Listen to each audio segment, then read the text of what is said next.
तो welcome to edu और edu के हमारे इस यूट्यूब चैनल में आप सभी का स्वागत है। तो आधुनिक भारत के इतिहास के अंतर्गत हम लोग जो महात्मा गांधी के बारे में पढ़ रहे थे, गांधीवादी चरण के बारे में पढ़ रहे थे, और हम लोगों ने क्या देखा, हम लोगों ने महात्मा गांधी के कई आंदोलनों को देख लिया, जैसे कि चंपारण का सत्याग्रह, उनका खेड़ा आंदोलन, अहमदाबाद का मिल मजदूर के साथ जो आंदोलन हुआ था मिल मालिकों के खिलाफ, उसके बाद खिलाफत कमेटी, खिलाफत आंदोलन और जो हंटर आयोग का गठन हुआ था, तहकीकात कमेटी, तो इस सब के बारे में हम लोगों ने देख लिया था। अब हम लोग आते हैं इस असहयोग आंदोलन की ओर। चूँकि असहयोग आंदोलन और खिलाफत आंदोलन को 1920 ईस्वी में मर्ज कर दिया गया था, 31 अगस्त 1920 ईस्वी को, और सितंबर 1920 ईस्वी के कांग्रेस के कोलकाता अधिवेशन में लाला लाजपत राय की अध्यक्षता में असहयोग आंदोलन और खिलाफत आंदोलन को एक साथ चलाने की सहमति हुई।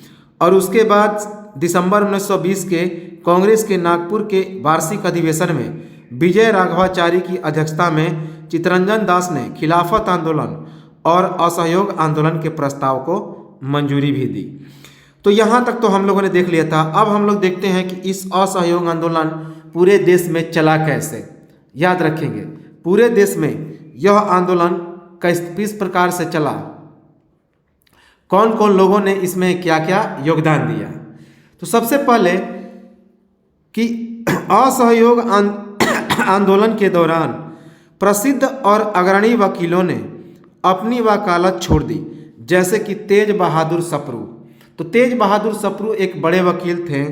तो असहयोग आंदोलन के दौरान, नॉन कोऑपरेटिव मूवमेंट के दौरान, उन्होंने अपनी वकालत छोड़ दी, जैसे कि तेज बहादुर सप्रू, M.R. जयकर, सैफुद्दीन किचलू, टी प्रकाशन, आसफ अली। तो बहुत सारे जो अग्रणी वकील थे उन्होंने अपनी वकालत छोड़ दी असहयोग आंदोलन के दौरान, जैसे कि तेज बहादुर सप्रू, M.R. जयकर, सैफुद्दीन किचलू, टी प्रकाशन, आसफ अली, ये सभी भारत के नामी गामी वकील थे। उसके बाद असहयोग आंदोलन के दौरान अंग्रेजी शिक्षा का बहिष्कार किया गया और इस क्षेत्र में बंगाल पहले स्थान पर रहा, जबकि पंजाब दूसरे स्थान पर रहा। और पंजाब में इस असहयोग आंदोलन का नेतृत्व कौन कर रहे थे? तो लाला लाजपत राय कर रहे थे। तो इम्पोर्टेंट है, पूछा गया है कि असहयोग आंदोलन में किस भाषा के शिक्षा का बहिष्कार किया गया।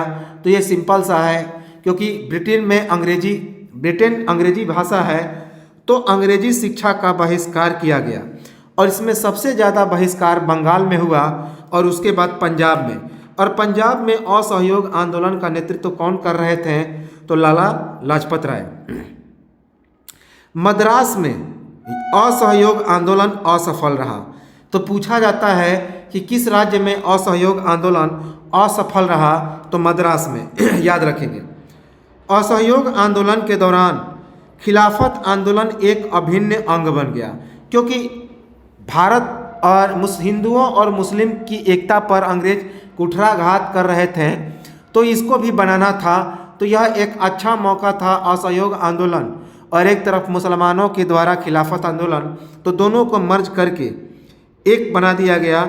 और इस प्रकार असहयोग आंदोलन के दौरान जो खिलाफत आंदोलन था वह एक अभिन्न अंग बन गया। असहयोग आंदोलन के दौरान किसान आंदोलन एक भाग बन गया, जैसे कि अवध का एका किसान आंदोलन। तो इस असहयोग आंदोलन के दौरान किसान आंदोलन भी मजबूती से जुड़ गया, जैसे कि अवध के क्षेत्र में एक आंदोलन हुआ था, किसान आंदोलन, जिसका नाम था एका किसान आंदोलन। याद रखेंगे, तो अवध का एका किसान आंदोलन वह भी असहयोग आंदोलन के दौरान, यह एक किसान आंदोलन था, तो वह भी इसका एक अभिन्न भाग बन गया। पंजाब में असहयोग आंदोलन के रूप में कौन सा आंदोलन चलाया गया? तो अकाली आंदोलन। तो पंजाब में अकाली आंदोलन भी असहयोग आंदोलन का एक अभिन्न अंग बन गया, जहां गुरुद्वारों के महंतों से भक्त अपने आप को स्वतंत्र कराने का प्रयास कर रहे थे। तो पूछा जाता है कि असहयोग आंदोलन के दौरान अवध में कौन सा आंदोलन हुआ, तो किसानों का एका आंदोलन।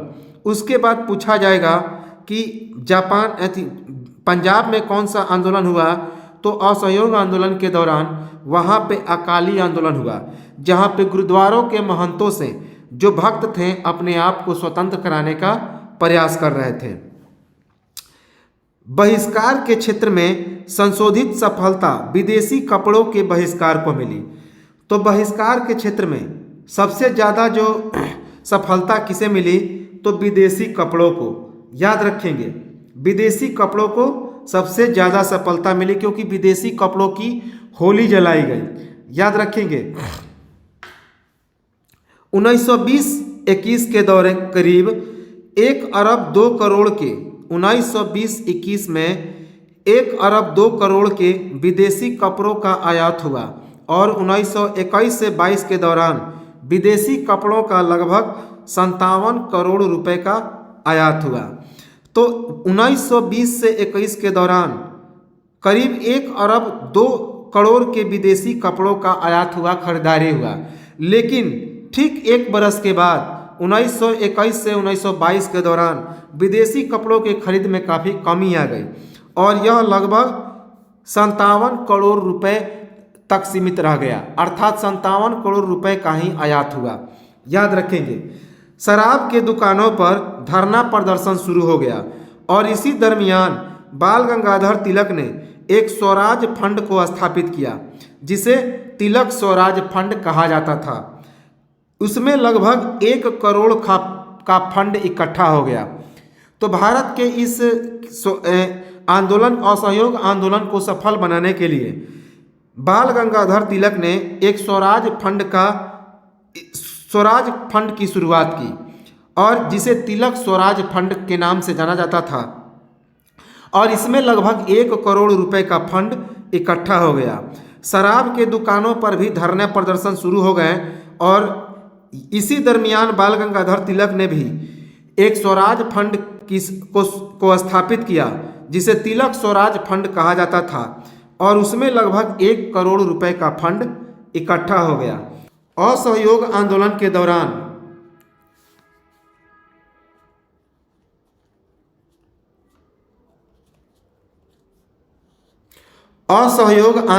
दौरान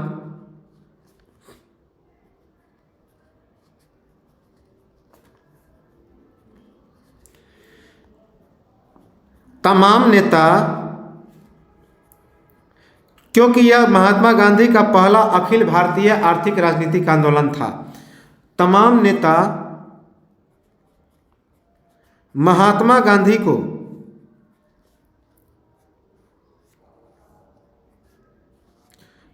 गांधी को समर्थन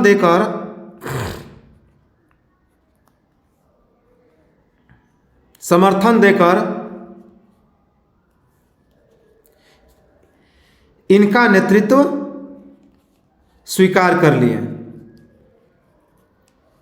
अर्थात इन्हीं के नेतृत्व में सभी नेताओं ने असहयोग आंदोलन को जारी करने का ये बीड़ा उठाया और इन्हें ही नेतृत्वकर्ता के रूप में स्वीकार कर लिए। याद रख लेंगे। अब देखिए, और इस प्रकार गांधी युग की भारत में शुरुआत हुई और इस प्रकार 1920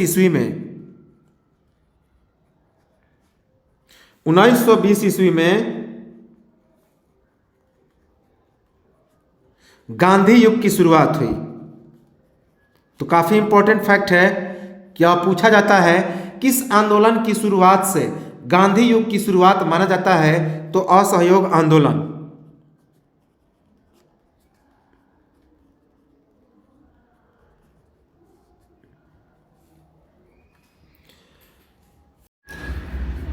असहयोग आंदोलन राष्ट्रवादी रणनीति के अंतर्गत संघर्ष विराम संघर्ष का हिस्सा था।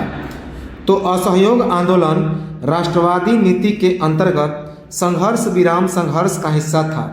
अर्थात संघर्ष विराम का मतलब कि एक बार इसमें चूंकि यह लंबा चलने वाला यह एक आंदोलन था। तो इसीलिए लोग क्या करते थे, संघर्ष करते थे, फिर बीच में ब्रेक लेते थे, फिर इस आंदोलन की शुरुआत कर देते थे।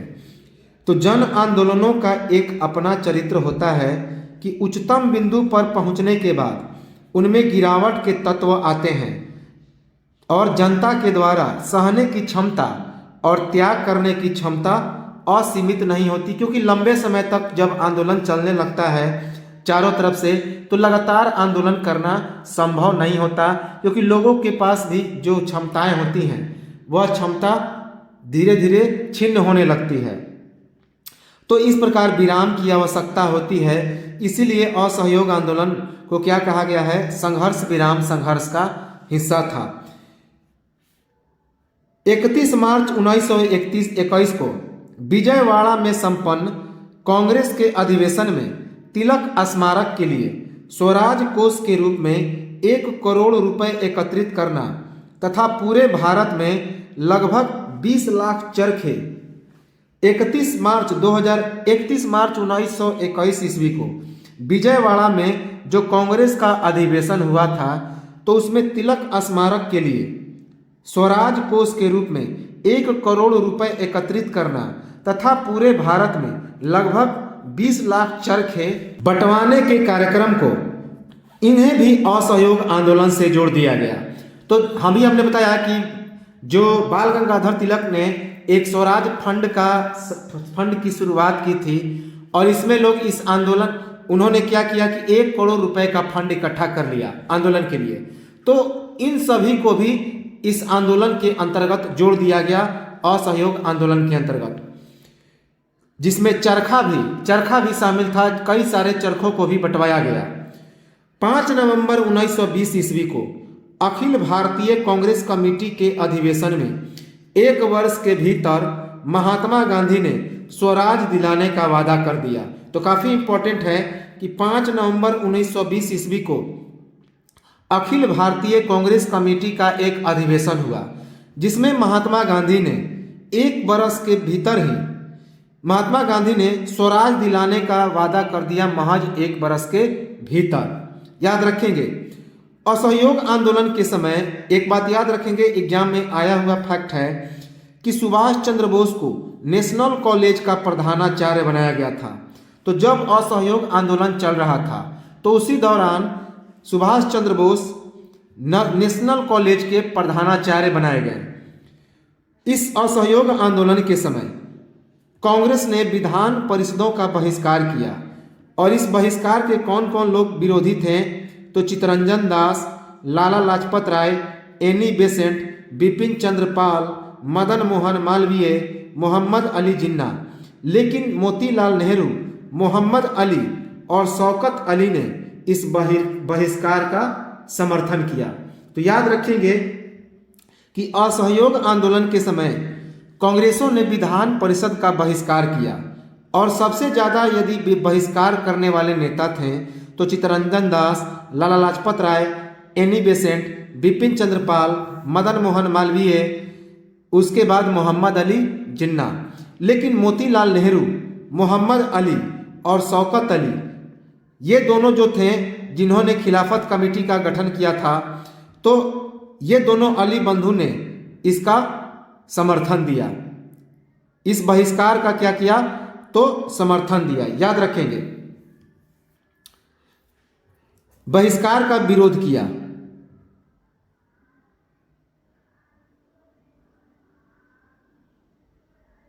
बहिष्कार का समर्थन किया।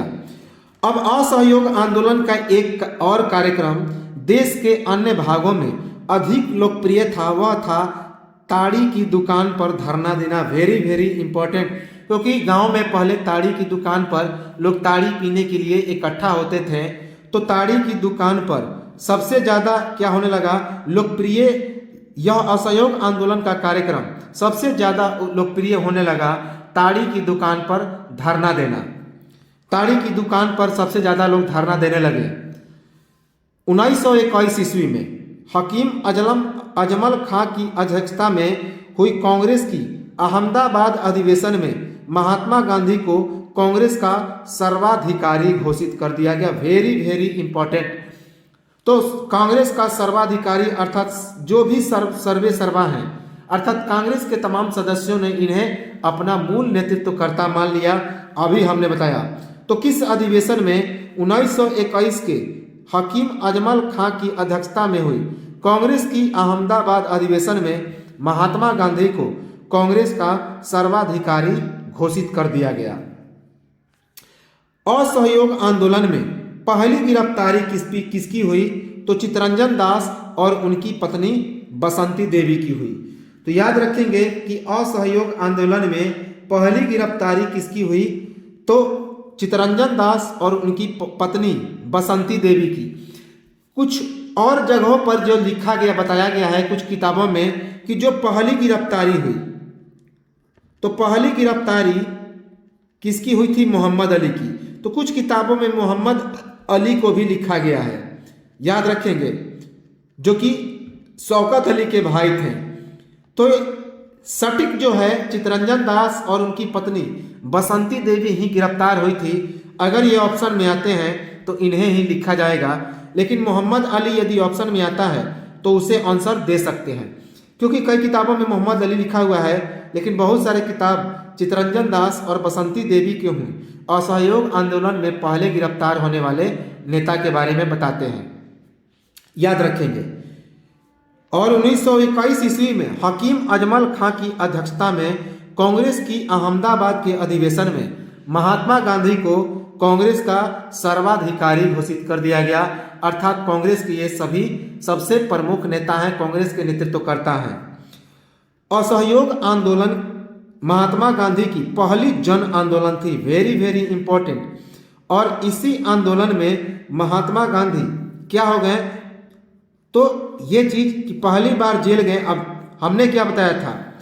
हमने बताया था कि पहली बार गिरफ्तार करके उन्हें मुंबई के जेल में डाला गया था रॉलेट एक्ट के दौरान, जब 6 तारीख को 6 अप्रैल 1919 ईस्वी को उन्होंने हड़ताल की शुरुआत की, लेकिन 2 दिनों के बाद ही उन्हें गिरफ्तार करके मुंबई की यरवदा जेल में भेज दिया गया। तो पहली बार जेल किस में गए? तो 1919 ईस्वी के रॉलेट सत्याग्रह में। तो याद रखेंगे। तो लेकिन एक बात याद रखेंगे कि यह जो असहयोग आंदोलन था महात्मा गांधी की पहली जन आंदोलन थी, याद रखेंगे, पूरे देश स्तर पर यह आंदोलन था। अब देखिए कुछ फैक्ट हैं कि गांधी जी के इस असहयोग आंदोलन के दौरान, गांधी जी के आह्वान पर असहयोग आंदोलन के दौरान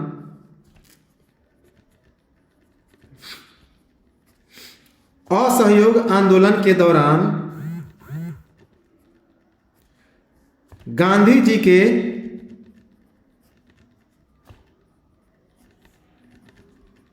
आह्वान पर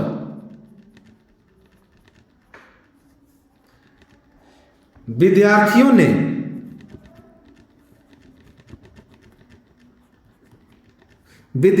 ने क्या किया? तो स्कूल कॉलेज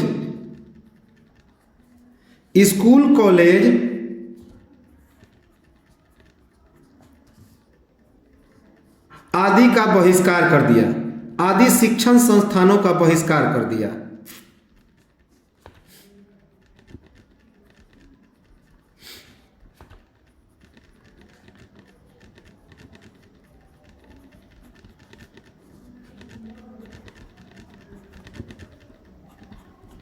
तो असहयोग आंदोलन के दौरान गांधी जी के आह्वान पर विद्यार्थियों ने शिक्षण संस्थानों का, जैसे कि स्कूल कॉलेज, इन सभी का बहिष्कार कर दिया। क्या जानते हैं कि मोहम्मद अली को सबसे पहले गिरफ्तार किया गया? हो सकता है, लेकिन इनकी गिरफ्तारी जब हुई तो 1921 ईस्वी में प्रिंस ऑफ वेल्स भारत आए थे। तो अली बंधु जो मोहम्मद अली और शौकत अली थे, जिन्हें अली बंधु के नाम से जाना जाता है, तो अली बंधुओं की रिहाई न होने पर, की रिहाई न किए जाने पर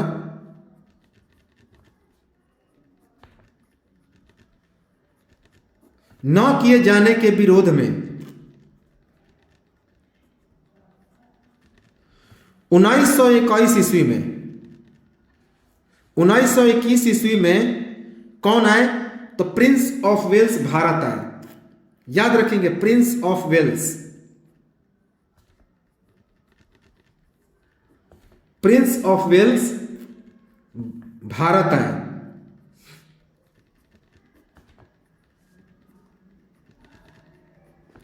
तो उनका सर्वत्र बहिष्कार किया गया। तो उनका सर्वत्र बहिष्कार कर उनके विरोध में जमकर नारे लगाए गए, उनके खिलाफ नारे लगाए गए।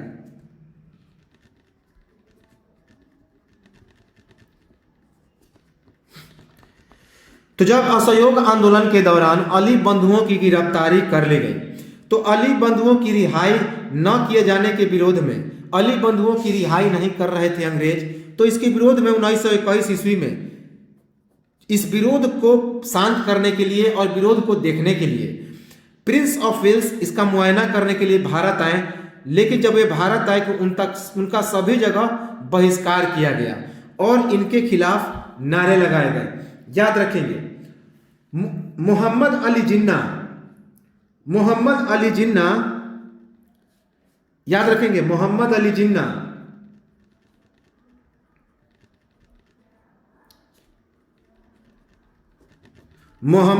जिन्ना एनी बेसेंट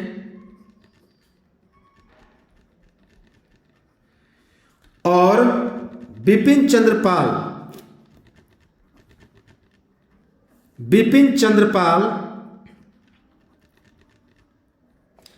कांग्रेस के द्वारा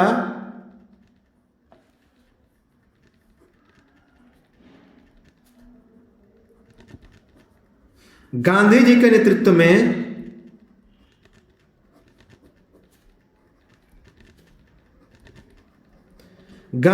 नेतृत्व में शुरू किए गए असहयोग आंदोलन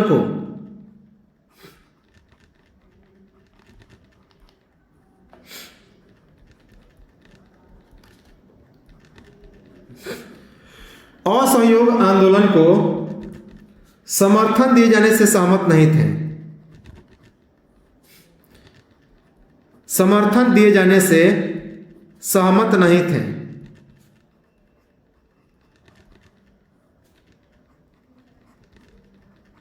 इसीलिए उन्होंने कांग्रेस के पद से त्यागपत्र दे दिया। इसीलिए उन्होंने कांग्रेस के पद से इस्तीफा दे दिया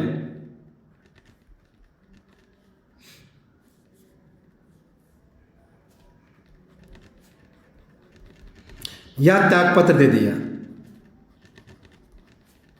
तो पूछा जाता है कई बार एग्जाम में कि मोहम्मद अली जिन्ना एनी बेसेंट, अभी हमने बताया है कि किन किन लोगों ने समर्थन किया इस विद्रोह का और किन किन लोगों ने विरोध किया।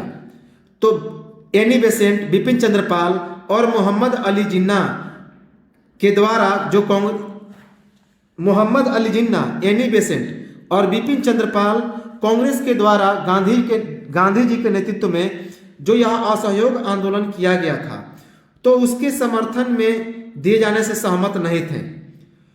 इसीलिए उन्होंने कांग्रेस से त्याग पत्र भी दे दिया। वे इस असहयोग आंदोलन के समर्थन में नहीं थे। तो चूंकि वह समर्थन में नहीं थे तो इसी कारण उन्होंने त्याग पत्र दे दिया। तो याद रखेंगे कौन कौन लोगों ने त्याग पत्र दिया कांग्रेस से? जिन्ना, एनी बेसेंट और बिपिन चंद्र पाल। अब देखिए, यह असहयोग आंदोलन चल ही रहा था। जब असहयोग आंदोलन चल ही रहा था तभी एक घटना घट गई जो बेहद इंपॉर्टेंट है, जिसे चौरी चौरा कांड के नाम से जाना जाता है। चौरी चौरा कांड जो 5 फरवरी 1922 ईस्वी को घटा था। तो असहयोग आंदोलन के दौरान 5 फरवरी 1922 ईस्वी को डेट और समय याद रखेंगे, काफी इंपॉर्टेंट है।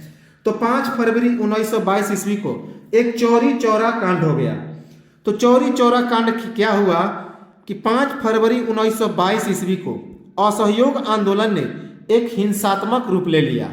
जब गोरखपुर में चौरी चौरा गांव में इस असहयोग आंदोलन के सत्याग्रहियों के एक दल ने वहां के पुलिस थाने में आग लगा दी, जिससे उस थाने के 22 पुलिसकर्मी जिंदा जल गए। तो काफी इंपॉर्टेंट यह घटना है, डेट याद रखेंगे कि 5 फरवरी 1922 ईस्वी को असहयोग आंदोलन ने हिंसात्मक रूप ले लिया कि गोरखपुर जिले में, उत्तर प्रदेश के गोरखपुर जिले में एक चौरी चौरा गांव पड़ता है। तो वहां पर इस असहयोग आंदोलन के सत्याग्रहियों ने क्या किया कि वहां के एक पुलिस थाने में आग लगा दी, जिसके कारण उस पुलिस थाने के 22 पुलिसकर्मी जिंदा जल गए। महात्मा गांधी चौरी चौरा में हुए इस हिंसात्मक बर्ताव से काफी निराश हुए और तुरंत असहयोग आंदोलन की वापसी की उन्होंने घोषणा कर दी और कांग्रेस की कार्यकारिणी समिति ने 12 फरवरी 1922 ईस्वी को असहयोग आंदोलन की वापसी का प्रस्ताव भी पारित कर दिया। याद रखेंगे। तो महात्मा गांधी अहिंसा के पुजारी थे, हिंसा के काफी ज्यादा विरोधी थे। तो इस चौरी चौरा में जो हिंसात्मक बर्ताव हुआ तो उससे वे काफी निराश हो गए और असहयोग आंदोलन की वापसी की घोषणा कर दी और इस प्रकार कांग्रेस की कार्यकारिणी समिति ने 12 फरवरी 1922 ईस्वी को असहयोग आंदोलन की वापसी का प्रस्ताव भी रख दिया। याद रखेंगे। और इस प्रकार यह असहयोग आंदोलन स्थगित हो गया।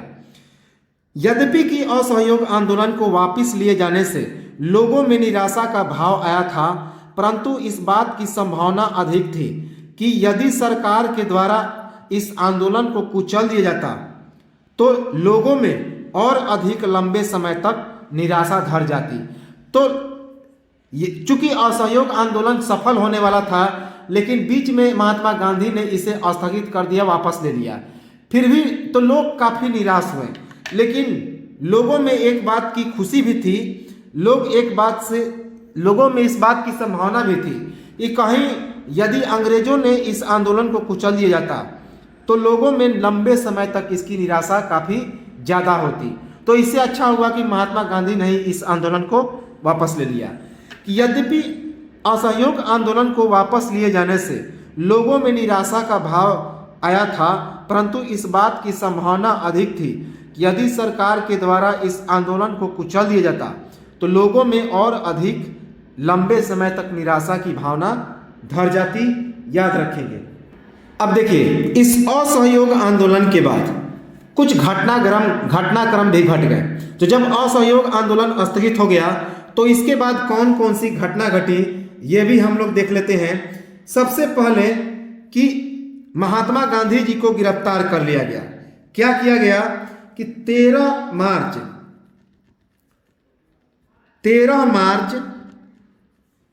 1922 ईस्वी को 1922 ईस्वी को ब्रिटिश सरकार ने गांधी जी को आतंक और हिंसा फैलाने के आरोप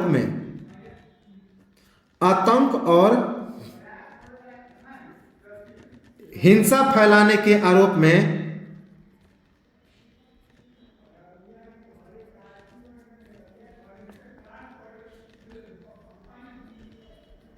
क्या कर लिया, गिरफ्तार करके 6 वर्ष की कड़ी कारावास की सजा सुना दी। आरोप में गिरफ्तार करके 6 वर्ष की कड़ी सजा सुना दी।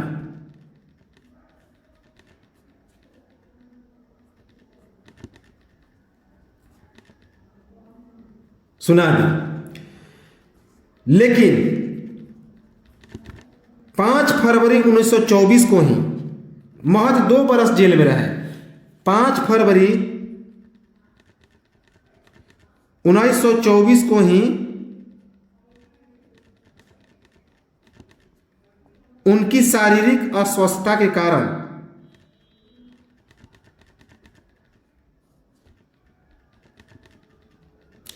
अस्वस्थता के कारण रिहा कर दिया गया, के कारण रिहा कर दिया गया।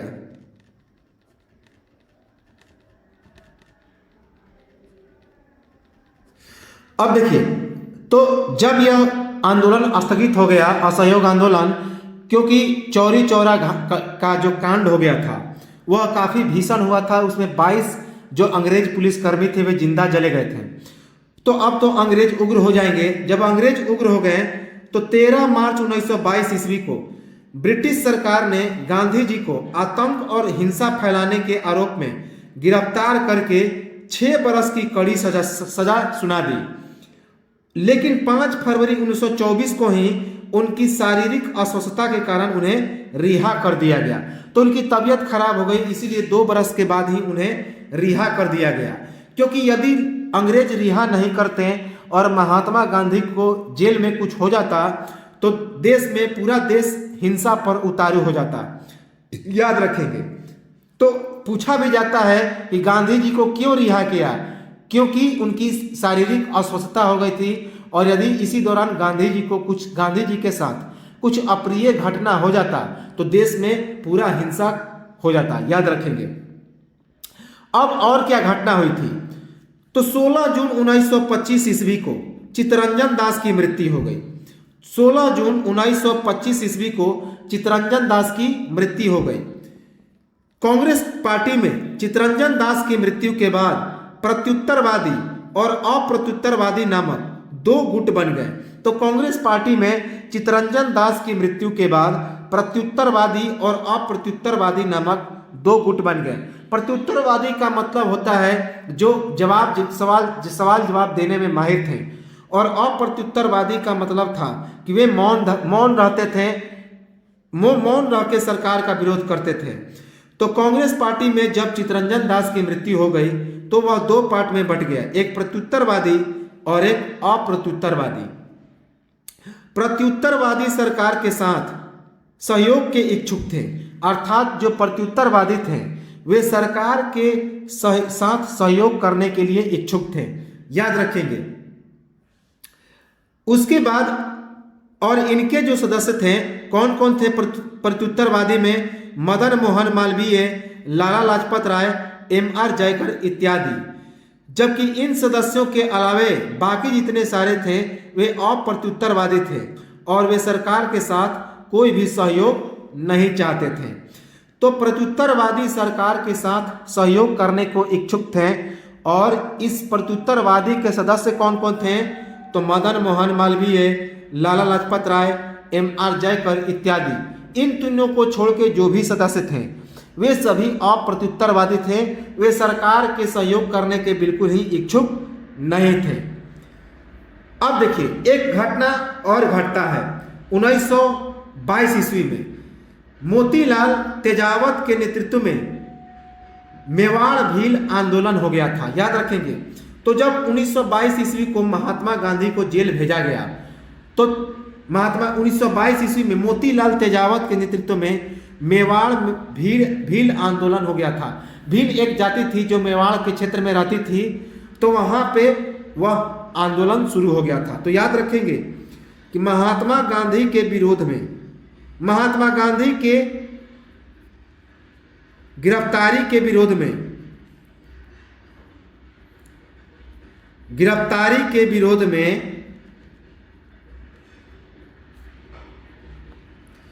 1922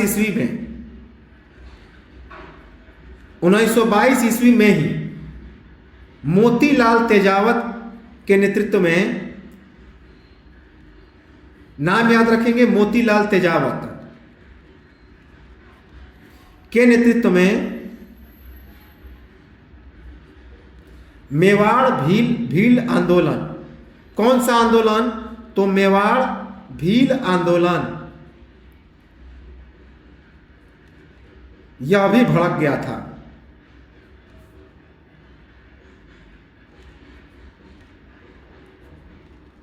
याद रखेंगे कि महात्मा गांधी के गिरफ्तारी के विरोध में 1922 ईस्वी में ही मोतीलाल तेजावत के नेतृत्व में मेवाड़ में एक भील आंदोलन भी भड़क गया था, याद रखेंगे। इसी दरमियान मदन मोहन मालवीय तथा लाला लाजपत राय ने मिलकर एक स्वतंत्र पार्टी की भी स्थापना कर दी। याद रखेंगे कि मदन मोहन मालवीय तथा लाला लाजपत राय ने एक स्वतंत्र पार्टी की स्थापना कर दी। 1925 ईस्वी में मदन मोहन मालवीय ने थल सेना में भारतीयकरण हेतु बनाई गई स्क्रीन समिति की सदस्यता भी स्वीकार कर ली। तो 1925 ईस्वी में मदन मोहन मालवीय ने थल सेना में भारतीयकरण हेतु अर्थात थल सेना में भारतीय सदस्यों को भी शामिल करने के लिए एक स्क्रीन समिति की सदस्यता स्वीकार कर ली। याद रखेंगे किसने? मदन मोहन मालवीय ने। तो ये तो था घटना 1925 ईस्वी का। अब यहाँ पे एक स्वतंत्र पार्टी की स्थापना की मदन मोहन मालवीय और लाला लाजपत राय ने, लेकिन इन्होंने स्थापना की, ये एक तरह से देखा जाए तो चित्तरंजन दास की मृत्यु के बाद इन्होंने उसको आगे बढ़ाने का, बहुत आगे ले जाने का प्रयास किया। लेकिन चित्तरंजन दास ने ही स्वतंत्र पार्टी की स्थापना की थी, किसके साथ मिलकर? तो मोतीलाल नेहरू के साथ मिलकर 1923 ईस्वी में, जिसे स्वराज पार्टी कहा जाता है। और उसी स्वराज पार्टी का नाम बदलकर क्या कर दिया गया? तो स्वतंत्र पार्टी जब चित्तरंजन दास की मृत्यु हो गई तो मदन मोहन मालवीय और लाला लाजपत राय ने स्वतंत्र पार्टी की स्थापना की थी। हम लोग स्वराज पार्टी को देखेंगे आगे। अब असहयोग आंदोलन की वापसी कैसे हुई? असहयोग आंदोलन की वापसी के संदर्भ में कुछ तथ्य हैं। असहयोग आंदोलन के बाद दो विचारधाराएं उत्पन्न हो गई। याद रखेंगे कि असहयोग आंदोलन के बाद दो विचारधाराएं उत्पन्न हो गई। एक प्रत्युत्तरवादी जिसे परिवर्तनकारी कहते हैं और एक अपरिवर्तनकारी, जो सरकार के साथ सहयोग करने को इच्छुक था और एक सरकार के साथ सहयोग करने को इच्छुक नहीं था। तो जो सरकार का सहयोग कर रहा था वह प्रत्युत्तरवादी था और वह अपरिवर्तनकारी था, लेकिन जो सरकार का सहयोग नहीं कर रहा था वह परिवर्तनकारी था, अप्रत्युत्तरवादी था। परिवर्तन विचारधाराओं के समर्थक कौन थे? चित्तरंजन दास, मोतीलाल नेहरू, सुभाष चंद्र बोस। जबकि अपरिवर्तन विचारधाराओं के समर्थक सी राजगोपालाचारी, सरदार वल्लभ भाई पटेल, राजेंद्र प्रसाद और डॉक्टर अंसारी थे। तो परिवर्तन विचारधाराओं के समर्थक थे चित्तरंजन दास, मोतीलाल नेहरू, सुभाष चंद्र बोस। जबकि अपरिवर्तनकारी विचारधाराओं के समर्थक थे सी राजगोपालाचारी, सरदार वल्लभ भाई पटेल, राजेंद्र प्रसाद और डॉक्टर अंसारी। तो कभी कभी इन सदस्यों के नाम ऑब्जेक्टिव में पूछ लिए जाते हैं, याद रखेंगे। परिवर्तनकारियों का मानना था कि कांग्रेस को अपने परंपरागत कार्यक्रमों में आस्था रखने के साथ साथ बदली हुई नीतियों के अनुरूप 1909 के अधिनियम के आधार पर 1924 में होने वाले चुनावों में भाग लेना चाहिए, ताकि केंद्र और प्रांतीय सभाओं में पहुंचकर ब्रिटिश नीतियों का पर्दाफाश किया जा सके। तो 1909 ईस्वी में अधिनियम पारित हुआ था। हम लोग सारे अधिनियम को एक वीडियो में देखेंगे। 1935, 1919, 1909, 1947, 1961, 1982 सभी अधिनियम को हम लोग देखेंगे। तो परिवर्तनकारियों का मानना था कि कांग्रेस को अपने परंपरागत कार्यक्रमों में आस्था रखने के साथ साथ बदली हुई नीतियों के अनुरूप 1909 ईस्वी के अधिनियम के आधार पर 1924 में होने वाले जो चुनाव था, चूंकि 1909 ईस्वी के अधिनियम के आधार पर 1924 ईस्वी में चुनाव होना चाहिए था। तो इन्होंने परिवर्तनकारियों का कहना था कि इस चुनाव में हमें भाग लेना चाहिए, ताकि केंद्र और प्रांतीय सभाओं में पहुंचकर ब्रिटिश नीतियों का हम लोग क्या कर सकें, तो पर्दाफाश कर सकें। लेकिन दूसरी तरफ अपरिवर्तनकारियों का मानना था कि चुनाव लड़ने का अभी समय नहीं आया है, क्योंकि चुनाव लड़ने से जनता के बीच किए जाने वाले कार्यों की उपेक्षा होगी, राष्ट्रवादी उत्साह कमजोर होगा और नेताओं के बीच प्रतिद्वंद्विता की भावना बढ़ जाएगी। तो अपरिवर्तनकारियों का मानना था कि चुनाव लड़ने का अभी समय नहीं आया है, क्योंकि चुनाव लड़ने से जनता के बीच किए जाने वाले कार्यों की उपेक्षा होगी, राष्ट्रवादी उत्साह कमजोर होगा और नेताओं के बीच प्रतिद्वंदिता बढ़ जाएगी। बीच में ही असहयोग आंदोलन की वापसी से युवाओं में असंतोष की भावना जग गई और युवा जो वर्ग थे हिंसा की ओर अग्रसर हो गए और क्रांतिकारी चरण का जो दूसरा दौर था वह शुरू हो गया, क्योंकि भगत सिंह इनसे काफ़ी नाराज हो गए थे। और इसके बाद अब लोगों ने कहा कि अब असहयोग जो आंदोलन है, जो अंग्रेजों के साथ जो भूख हड़ताल है, उन सभी आंदोलनों का कोई अब महत्व नहीं रह गया। तो अब अंग्रेजों से सीधे मार काट करने का समय आ गया है।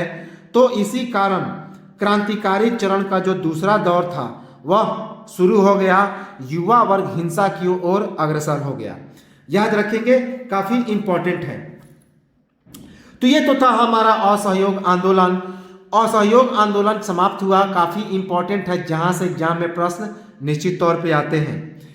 अब ब्रिटिश राज के प्रति महात्मा गांधी का दृष्टिकोण क्या था?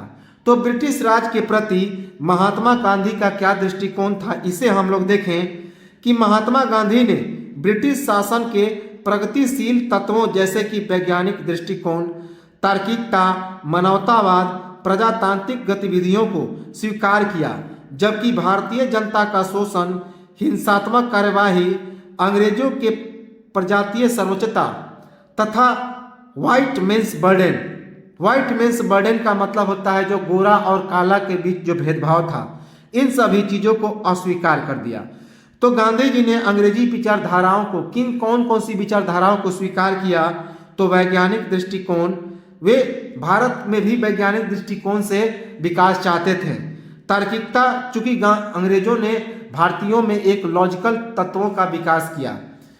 उसके बाद मानवतावाद, प्रजातांत्रिक गतिविधियां, इन सभी चीज़ों को स्वीकार किया। ये अंग्रेजों की देन थी। लेकिन भारतीय जनता का शोषण, हिंसात्मक कार्यवाही, अंग्रेजों के प्रांतीय सर्वोच्चता और व्हाइट मीन्स बर्डन को उन्होंने क्या किया? तो अस्वीकार कर दिया। अब देखिए, अब इसी के बीच एक घटना होता है जब 1922 ईस्वी में यह समझौता हुआ।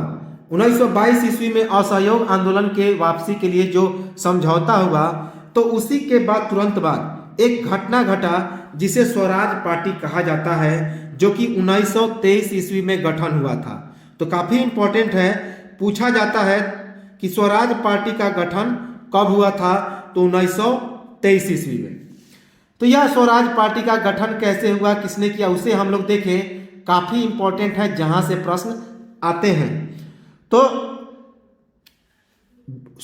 दिसंबर 1922 ईस्वी में चित्तरंजन दास की अध्यक्षता में गया के अधिवेशन में विधान परिषद में प्रवेश का प्रस्ताव पारित किया गया, लेकिन यह प्रस्ताव सिरे से खारिज हो गया। याद रखेंगे कि दिसंबर 1922 ईस्वी में चित्तरंजन दास ने गया में अधिवेशन का अध्यक्षता किया था। तो हमने बताया भी था कि जो 1922 का अधिवेशन हुआ था कांग्रेस का, तो उसमें अधिवेशन की अध्यक्षता की चित्तरंजन दास ने, और उसमें भारतीयों के द्वारा विधान परिषद में प्रवेश का प्रस्ताव पारित किया गया, लेकिन यह प्रस्ताव सिरे से खारिज कर दिया गया। विधान परिषद में प्रवेश के पक्ष में 890 वोट पड़े, जबकि विधान परिषद में प्रवेश नहीं करने के संबंध में 1760 वोट पड़े। और इसी कारण चित्तरंजन दास ने कांग्रेस के अपने पद से त्याग पत्र भी दे दिया था। तो विधान परिषद में प्रवेश के पक्ष में कुल एक 890 वोट पड़े थे, जबकि विधान परिषद में प्रवेश नहीं करने के संबंध में 1760 वोट पड़ गए थे। और इसी कारण चित्तरंजन दास ने अपने कांग्रेस के पद से त्याग पत्र भी दे दिया था। इसी के बाद त्याग पत्र देने के बाद चित्तरंजन दास और मोतीलाल नेहरू ने एक अलग पार्टी बनाने की संकल्प लिया। तो 1 जनवरी 1923 ईस्वी को चित्तरंजन दास और मोतीलाल नेहरू ने मिलकर स्वराज पार्टी की स्थापना की, जिसे कांग्रेस खिलाफत स्वराज पार्टी भी कहते हैं।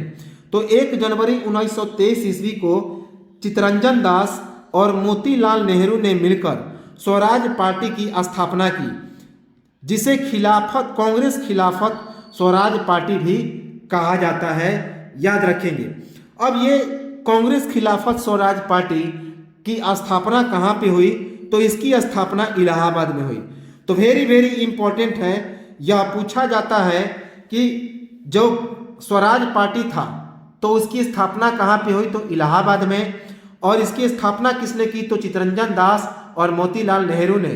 और इसकी स्थापना कब हुई? तो 1 जनवरी 1923 ईस्वी को। और इसके समर्थन में विधानसभा में प्रवेश करना था, तो इसके पक्ष में कितने वोट पड़े? तो 890। कितने वोट विपक्ष में पड़े? तो 1760 वोट। और इसी के बाद किसने त्यागपत्र दिया? तो चित्तरंजन दास ने। और चित्तरंजन दास ने 1 जनवरी 1923 ईस्वी को मोतीलाल नेहरू के साथ मिलकर इलाहाबाद में इस स्वराज पार्टी की स्थापना की। जब स्वराज पार्टी की स्थापना हुई तो उसके गठन के समय भारत के वायसराय कौन थे? तो लॉर्ड रीडिंग थे। काफी इंपॉर्टेंट है। लॉर्ड रीडिंग क्या थे? तो उस समय भारत के वायसराय थे, याद रखेंगे। तो मोतीलाल में स्वराज पार्टी के महामंत्री अर्थात सचिव कौन बने? तो सचिव बनाया गया मोतीलाल नेहरू को। तो सचिव या महामंत्री मोतीलाल नेहरू बने, जबकि अध्यक्ष कौन बने? तो Chittaranjan Das. Very very important कि स्वराज पार्टी के सचिव या महामंत्री बने मोतीलाल नेहरू, जबकि अध्यक्ष बने चित्तरंजन दास, याद रखेंगे। तो इसी में 1924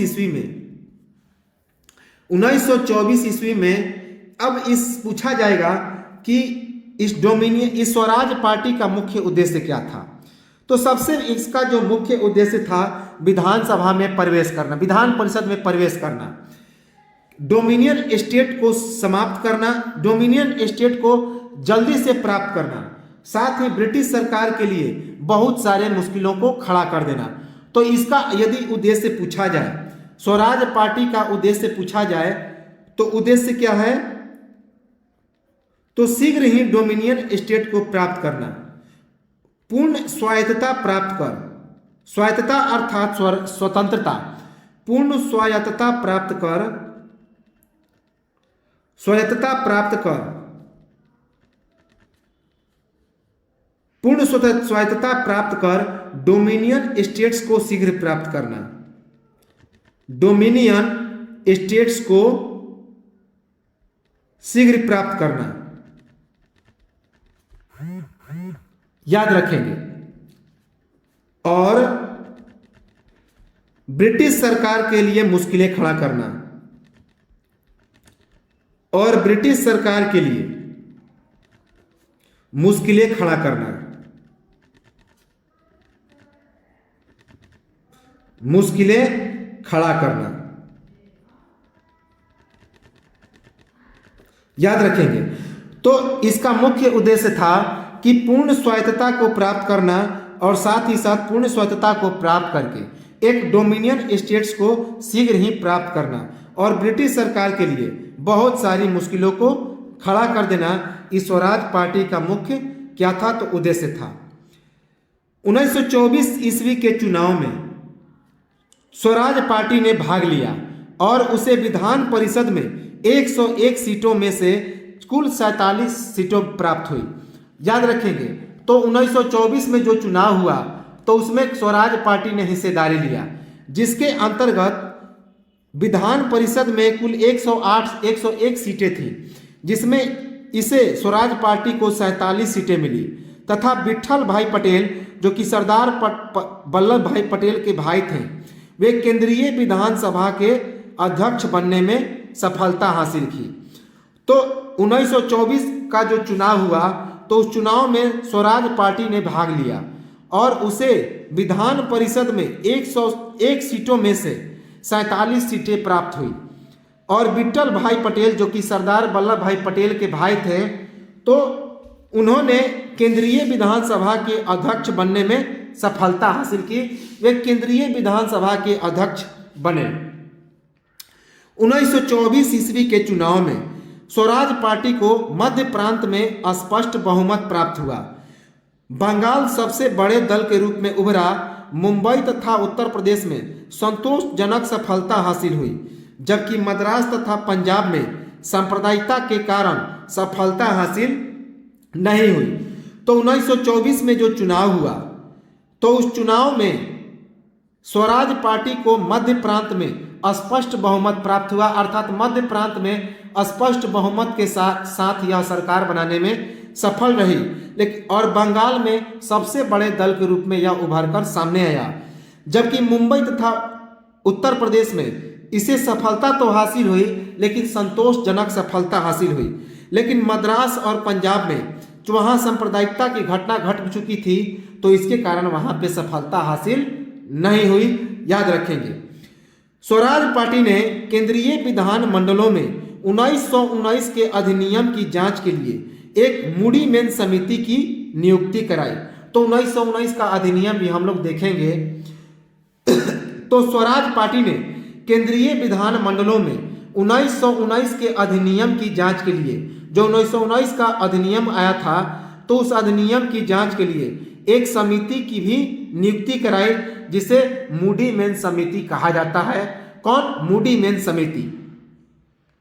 1924 ईस्वी के चुनाव के बाद चित्तरंजन दास कोलकाता के मेयर बने, विट्ठल भाई पटेल अहमदाबाद के मेयर बने, राजेंद्र प्रसाद पटना के मेयर बने, जबकि जवाहरलाल नेहरू इलाहाबाद नगर पालिका के मेयर और अध्यक्ष दोनों बने।